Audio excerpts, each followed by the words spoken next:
For books with exposed spine bindings, such as those sewn with a Coptic stitch or the French link stitch, you will often want to make simple hard covers. You just need a few simple materials. Some good bookboard, of course, like Davey board, and whatever paper or book cloth you're going to cover it with. Some PVA adhesive and a brush. You can use regular chipboard and any sort of paste, but the advantage of bookboard and PVA glue is that they are pH neutral and won't yellow and degrade over time. Once you have your board and paper cut to size, being sure to leave a generous margin of paper to fold over, start applying glue to one board. Be liberal with the glue, but try to keep it spread fairly evenly on the surface of the board. Be sure to cover the entire surface.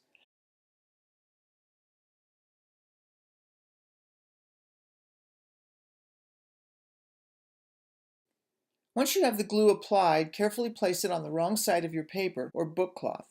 I'm just eyeballing the placement here because this step doesn't have to be perfect. If you do need precision on the placement because of the pattern on the other side, you can always draw guidelines to help with the placement. Press the bookboard down firmly and put it under a weight while you work on the second side.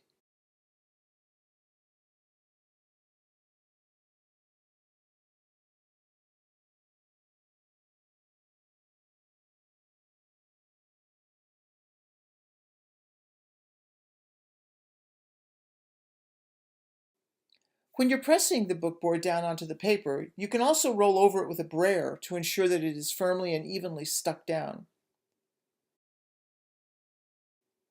Once you have both sides done, put them under a heavy weight to ensure that they are firmly glued. You don't have to wait until they are dry for the next step. Just let them sit under the weight for 10 or 15 minutes.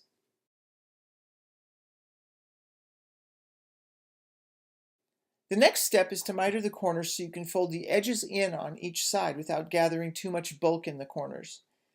I use the 45-degree marking on my cutting mat to do this.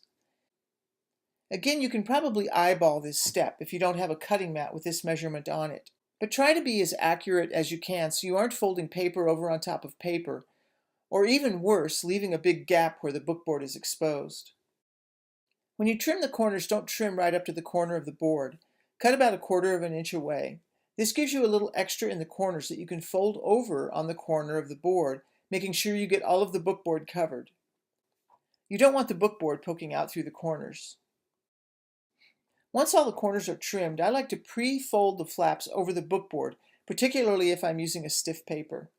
This isn't necessary, it just makes it a bit easier once the flaps have glue on them. Again, if the paper is stiff, I might crimp in the corners a bit before I apply glue.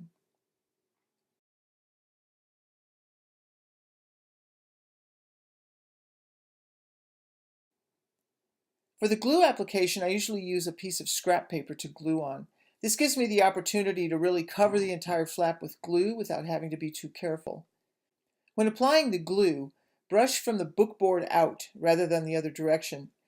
This will help you keep from getting glue on the underside of the flap. Be sure to get glue right up into the corners.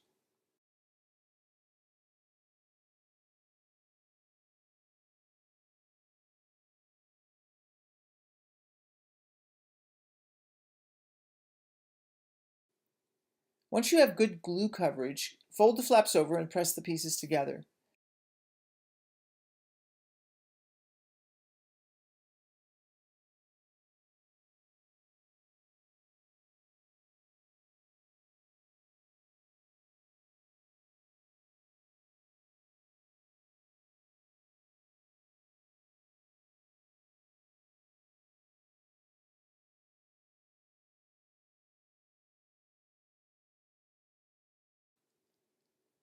Push the excess at the corners over the corners of the bookboard and hold to make sure you get a good seal. Continue this process with the other flaps. When gluing the next flap, be sure not to place the cover down on the area of the scrap paper where you glued previously.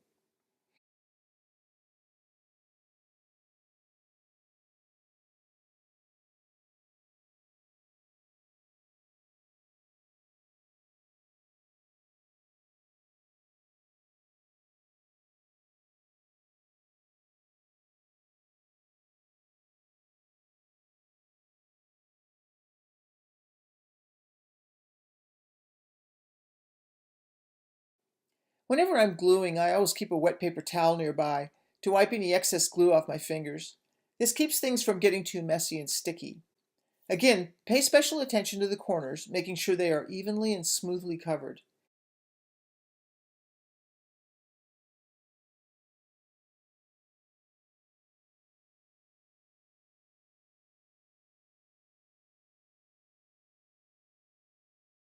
Continue this process until you have all of your flaps glued down. Place this cover under a weight while you work on the second side. Once you have both sides glued, place them under a weight for a bit to ensure that they are firmly glued. Again, you don't need to wait for them to thoroughly dry before starting on the next step. Depending on what you intend to do with the covers, the next step will vary. If you are using these covers for a book that is bound using a Coptic stitch, then you will want to add end papers to the inside of each one, as those will show.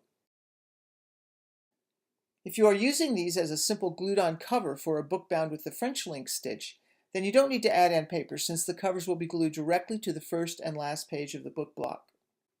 For the latter scenario of gluing the covers to the first and last pages of a book block, first isolate the single page with a piece of scrap paper.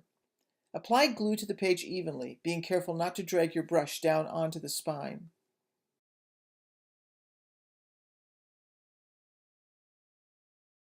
Clean any glue off of your fingers and carefully remove the barrier paper, being very careful not to drag glue onto the underside of the page.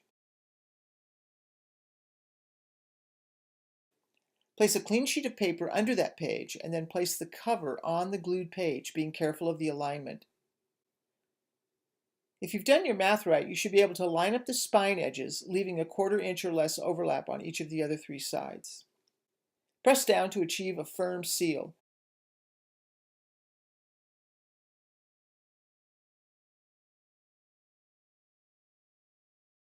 You can also use a brayer for this step.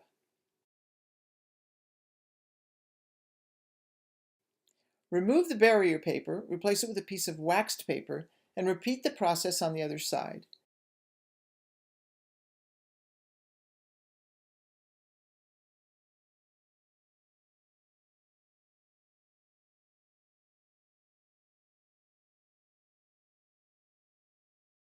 The wax paper will keep the moisture from the glue from affecting the other pages, potentially warping and distorting them. Once you have completed both sides, put the book under weight until it dries completely.